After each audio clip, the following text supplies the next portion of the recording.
Mortal Shell left its mark on Souls-like fans with a dark, challenging proposal full of personality. Now, with Mortal Shell 2 arriving to elevate this formula, the question is inevitable. Which of the two truly delivers the better experience? In this video, I will put the games head-to-head and analyze various aspects, until reaching the final verdict. After all, which is the best Mortal Shell of recent years? Mortal Shell 1 caught my attention because it doesn't try to win through the sheer quantity of mechanics, but through the weight it gives to each one. Just cutting the video for a quick tip. If you haven't played the first Mortal Shell yet, right now it's 25% off the Standard Edition and 7% off the Deluxe Edition on Instant Gaming. So if you've been waiting for an opportunity to check out the first game before moving on to the second, it might be a good time to pick it up. And just a reminder that Instant Gaming is not a marketplace. You buy directly from the store. If you decide to buy, if you could use my affiliate link in the description, I'd really appreciate it. You don't pay anything extra, and it helps the channel a lot. Now let's get back to the video. The combat is slow, committed, and quite punishing. Attacking at the wrong time, draining all stamina, or misinterpreting an enemy usually has consequences.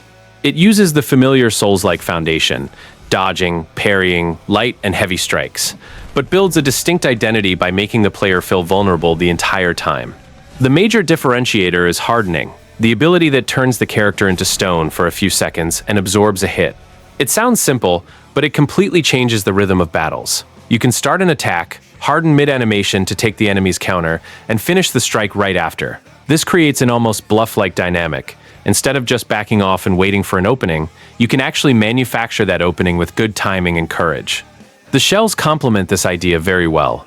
They function as bodies with different attributes, so the choice changes your way of fighting. There are more balanced options, others focused on stamina, resistance, or special abilities. It is not as deep a system as other games in the genre, but it is accessible and functional, because each shell reinforces a clear way of facing danger. The problem is that the low weapon variety, some stiffer movements, and a less fluid dodge can make the experience feel limited after many hours. Mortal Shell 2 seems to want to expand precisely those limits, bringing more mobility, variety, and possibilities to combat. This places it above the original in terms of fluidity and freedom, but the first one still holds a particular strength. Its simplicity is intentional. Mortal Shell 1 is a game that demands patience, reading, and mastery of a few very well-defined tools, and that is why, even with flaws, its gameplay continues to have personality. Mortal Shell 2 takes the foundation of the first game and transforms it into something broader, more agile, and much more willing to let the player experiment. The weight of the attacks, the need to observe enemies, and the punishment for mistakes remain present, but the combat no longer feels as tied to the extreme caution of the original. If Mortal Shell 1 made you survive by carefully choosing every action, Mortal Shell 2 gives you more tools to react, apply pressure, and build your own fighting style. The main evolution lies in the sense of variety. The first Mortal Shell featured efficient combat, but it was limited by few weapons, stiffer animations, and options that, after a while, could feel repetitive. The sequel expands these possibilities and makes battles more dynamic, featuring greater mobility and resources that allow you to change your approach depending on the enemy or the situation. This doesn't make the game easy. It simply makes the difficulty stem less from a lack of options and more from the player's ability to make good use of everything available. Even with this expansion, Mortal Shell 2 preserves the element that gives the series its personality: hardening. The mechanic continues to function as a defense that can also turn into an offense, allowing you to interrupt an enemy's advance, absorb a blow, and maintain pressure. The difference is that, in the second game, it becomes part of a faster and more versatile system. In the first, hardening was often your primary bailout. Here, it is one tool among many, but still one of the most important for mastering the rhythm of combat.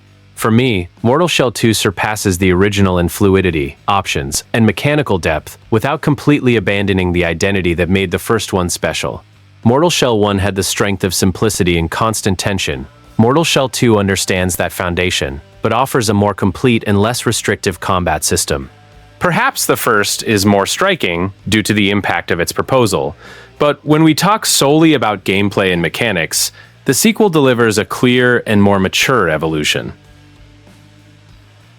Mortal Shell 1 tells its story in a much more indirect than traditional manner. The game does not bother to clearly explain who you are, why that world is destroyed, or what exactly is the meaning of everything that happens. For me, this lack of answers is part of the experience. You enter that universe as someone lost, and you need to piece together the meaning of the journey by observing environments, listening to strange dialogues, and finding small fragments of information. The narrative functions primarily through atmosphere.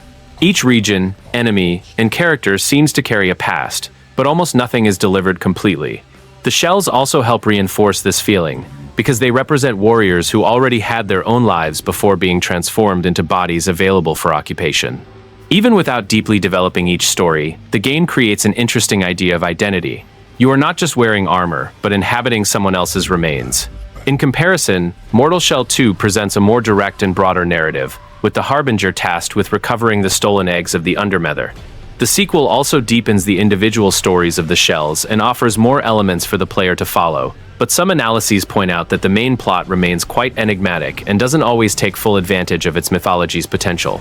This makes the first one still feel more cohesive in its simplicity. Therefore, I see Mortal Shell 1's narrative as an atmospheric experience rather than a strictly narrative one. It doesn't seek to evoke emotion through major plot twists or deeply developed characters, but through that sensation of exploring a doomed world where everything seems to have happened before your arrival. Mortal Shell 2 may have more content and more answers, but the original, for me, is more striking precisely because it turns mystery into its primary way of telling a story. Mortal Shell 2 presents a more ambitious and structured narrative than the first game. Here, we assume the role of the Harbinger, an entity capable of inhabiting the bodies of dead warriors sent to recover the stolen ova of the Undermother, a sort of alien divinity whose remains formed part of that world. The premise is quite strange, almost cosmic, but it fits the dark fantasy and body horror tone of the series. What caught my attention the most is that the sequel manages to transform the idea of the shells into something more relevant to the narrative. In the first game, they function primarily as different ways to play, with unique attributes and styles. In Mortal Shell 2, each shell is more connected to the world and to the past of the warrior who occupied that body. By deepening the bond with them, the player unlocks memories, tragedies, and worldviews, making these characters feel less like mere mechanical tools. Even so, Mortal Shell 2 does not completely abandon the enigmatic storytelling style that marked the original. Much of the mythology remains hidden in item descriptions, dialogues, and details scattered across the environment. For me, this can be fascinating when it sparks curiosity, but it also makes the main plot feel less impactful than the quality of its ideas. There are very interesting concepts involving the Undermother, the Ova, and corruption, but they are not always presented in an easy-to-follow manner. Compared to the first, Mortal Shell 2 offers more context, more characters, and a deeper relationship between narrative and shells. Still, I feel that Mortal Shell 1 had a more mysterious and concentrated atmosphere, whereas the sequel prefers to expand its mythology and explain that universe a bit more. For me, the second game is superior in narrative construction, mainly because it gives more importance to the individual stories of the shells, but the original continues to have a raw and enigmatic identity, as if its narrative were less a story to understand and more a nightmare to experience. The first game may not be the most technically impressive title, but it possesses a very strong art direction. The visuals are dark, grotesque, and decadent, featuring ruins, caves, and structures that look like they were abandoned by a condemned civilization. For me, the game manages to create beauty precisely in filth and destruction. Almost everything looks dead, but there is still a striking image hidden in each environment. The world also conveys a very particular sense of isolation. The areas are relatively compact, but give the impression of being larger because they are packed with paths, shortcuts, and regions that connect in non-obvious ways. The forest, the Grisha, Falgrim Tower, and the temples possess different visual identities, but all share this same feeling of decay. It is a world that doesn't seem to want to welcome the player. It appears to exist to remind you that that place was already lost even before your arrival. At the same time, this construction has certain limitations. Mortal Shell 1 does not always offer clear visual landmarks, and the map layout can make exploration confusing, especially when the player needs to return to specific areas. In comparison, Mortal Shell 2 presents larger, more interconnected environments that are more generous to those who enjoy exploring, alongside a quite evident visual evolution. The sequel expands the scale, whereas the first relied more on atmosphere and the player's imagination. Even so, I don't think it's fair to view Mortal Shell 1's graphics merely as outdated compared to the second. There is a very strong personality in those almost suffocating visuals, with deformed monsters, ruined architecture, and a palette that turns the entire world into a nightmare. Mortal Shell 2 is clearly more ambitious and impressive, but the first has a more concentrated and memorable aesthetic. For me, the second wins in scale and visual richness, while the original proves that consistent art direction can be just as important as technology. Mortal Shell 2 represents a very clear evolution in how the world is presented. The first game featured more linear and compact areas, whereas the sequel opts for an interconnected open world with larger regions, alternative paths, and dungeons that connect more naturally. For me, this change gives much more importance to exploration, because the scenery stops being just the path between one fight and another and starts functioning as one of the major protagonists of the experience. Visually, the game maintains the dark and heavy aesthetic of the original, but works with a much larger scale. There are ruins, submerged cities, ancient churches, swamps, and other regions with unique identities, which prevents exploration from getting stuck in a single type of scenery. Volumetric lighting, draw distance, and the level of detail also help create genuinely impressive moments. Mortal Shell 1 had a more concentrated art direction. Mortal Shell 2 manages to preserve that atmosphere while simultaneously delivering a much grander world. But this ambition also brings some problems. Not all areas receive the same visual care, and at certain moments, the game can present that more generic look associated with Unreal Engine. Furthermore, the larger scale is not always accompanied by equally efficient guidance. Signage can be confusing, some landmarks don't stand out enough, and it's easy to lose track of where you are. For me, this slightly hurts exploration, because a mysterious world is interesting, but a world that frequently fails to communicate its paths well can simply become tiring. Even so, I consider the graphics and world of Mortal Shell 2 to be one of the most evident evolutions compared to the first. Mortal Shell 1 had a more compact, suffocating, and almost claustrophobic atmosphere. Mortal Shell 2 transforms that same darkness into something broader, more varied, and cinematic.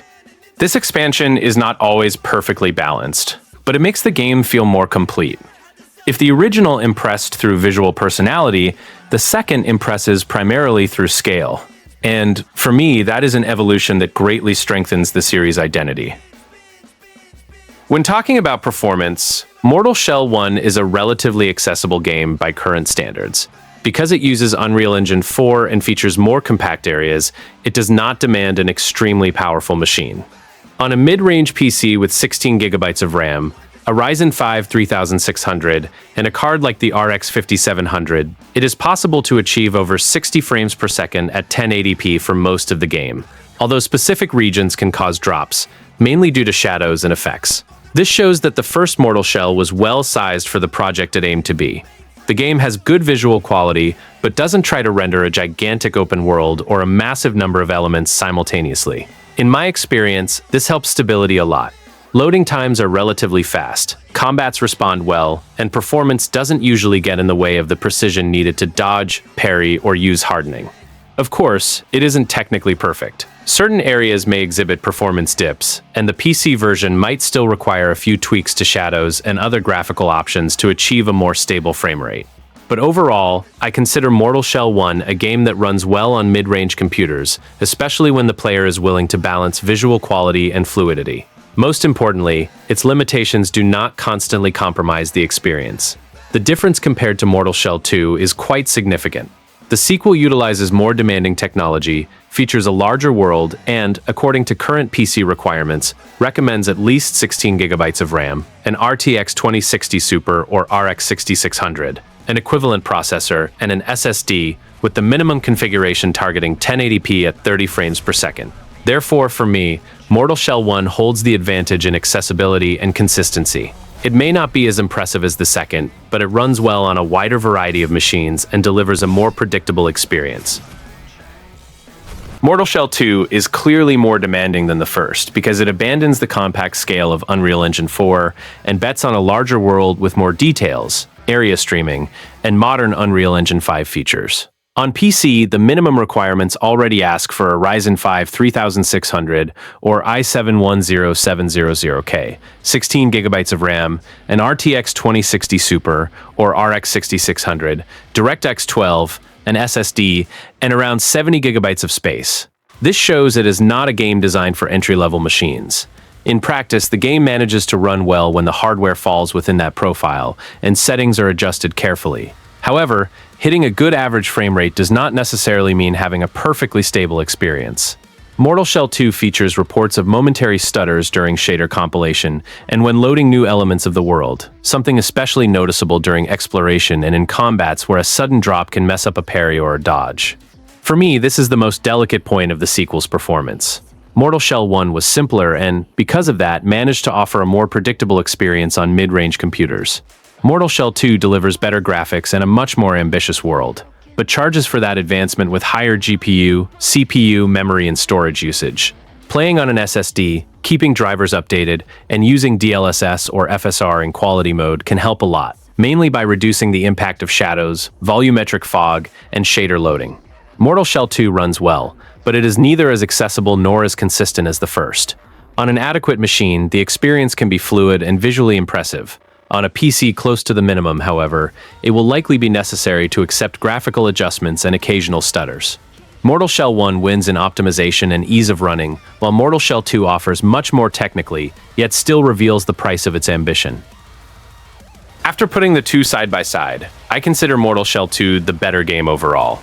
It is more ambitious, more complete, and more accessible, offering a larger world, more fluid gameplay, more build possibilities, and a more developed narrative. The sequel understands what worked in the first, but also tries to correct some limitations that made that experience feel too compact. Even so, this does not mean that Mortal Shell 1 is simply inferior. The first possesses a more concentrated identity and, in some aspects, an even more striking one. Its atmosphere is more suffocating, the mystery is stronger, and the simplicity of the combat makes each mechanic carry immense weight. The hardening, the shells, and the slower rhythm seem to form a very cohesive set, without so many distractions around. For me, Mortal Shell 2's greatest advantage lies in its evolution. It transforms a good idea into a more robust experience, expands the world, improves exploration, and offers more freedom during combat. However, this expansion also comes at a cost. Higher hardware requirements, some technical issues, and a slightly less raw identity. The first was smaller, but precisely because of that, it felt more controlled and consistent. The sequel is larger, but doesn't always manage to perfectly balance all that ambition. So, if I had to choose just one as the best game, I would stick with Mortal Shell 2. But if the question were which of them has more personality or left a more singular impression, I might choose the first. Mortal Shell 2 wins through overall quality and evolution, while Mortal Shell 1 remains a more peculiar, atmospheric, and courageous experience. In the end, the sequel is the better game, but the original is still what makes this comparison truly interesting.